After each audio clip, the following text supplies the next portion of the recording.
বলবো। এই বাজারে আমাদের একজন মুরব্বী, একজন অভিভাবক, আমাদের সবচেয়ে শ্রদ্ধা একজন লোক ছিল আমাদের চাচা মরহুম আখন মিয়া।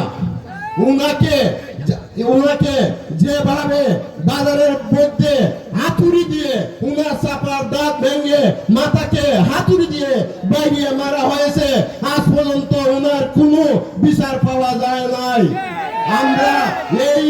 আজকে আমরা বিচারক পেয়েছি, ব্যারিস্টার একজন বিচারক, ব্যারিস্টার একজন সংসদ সদস্য, আজকে ব্যারিস্টার একজন সারা বাংলাদেশের আলোড়ন সৃষ্টিকারী।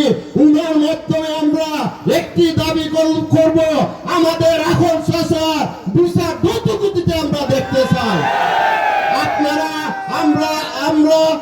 আমরা দেখে যেতে চাই এখন চাচাকে এইভাবে কেন হত্যা করা হলো এবং কেন হত্যা করা হইলো, ওইটার বিচার আমরা আজকে ব্যারিস্টার সাইদুল সুমন এমপি মহোদয়ের কাছে আমরা জোর দাবি রইল। আর আমি আরেকটা কথা বলে আমি শেষ করে দিব। আপনারা জানেন আমরা সবাইকে যদি মেরে ফেলে আমরা কোনো বিচার পাবো না। আপনারা জানেন কিছুদিন আগে আমাদের ব্যারিস্টার সুমনকে হত্যা করার জন্য যে পরিকল্পনা করা হয়েছিল এবং করা হইতেছে, এখন পর্যন্ত আমরা কিন্তু সঠিক কোনো তথ্য পাই নাই।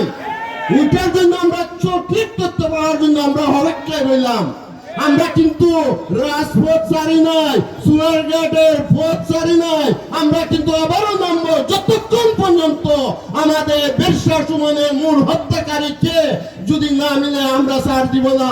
আপনারা মানুষ আকল চাচা কি করছিল, ওনাকে মারলেন আপনারা। ব্যারিস্টার সুমন আপনারা কি ক্ষতি করতেছে, আপনি ওনাকে মারার জন্য প্রস্তুত? আপনারা কেন মারতেন ওনাকে? উনি আপনারা আমাদের এখানে এই মঞ্চে আমরা বলেছিলাম যদি সৈয়দ সাইদুল হক সুমনকে আপনারা ভোট দিয়ে জয়যুক্ত করেন, সোনারঘাট মাধবপুর একটা উন্নয়নের জোর হইবে। আমরা এখানে প্রথম ইস্তিয়ার ছিল মরা গাঙ্গে জিতা করবে, এই মরা গাঙ্গের উপরে আজকে বিস্ফোট চলে। আর সোনারঘাট ইনশাআল্লাহ এমন ভাবে উন্নয়ন হয়ে সারা বাংলাদেশের দেশের আন্দোলন সৃষ্টি করবে, ওইটা আপনারা বলতে পারবেন না। একমাত্র ব্যারিস্টার সৈয়দ সাইদুল হক সুমন বলতে পারবে কি যে উন্নয়ন করবে উনি। উনার জন্য কি আপনারা ওনাকে হত্যা করতে চান? কেন হত্যা করতে চান? এই দাবি আপনারা যারা হত্যাকারী আমরা তাদের কাছে দাবি জানাই। আপনারা আমাদেরকে বলেন সাইদুল হক এই অপরাধ করছে, আমি মেরে ফেলবো আমরা রাতে, আপনারা বাইরে না রে ভাই। কুইরম লোককে মারলে সোনারঘাটের মানুষ বসে থাকবে না, আগুন জ্বলবে আগুন। এই বলে আমি আমার বক্তব্য শেষ করছি। আসসালামু আলাইকুম।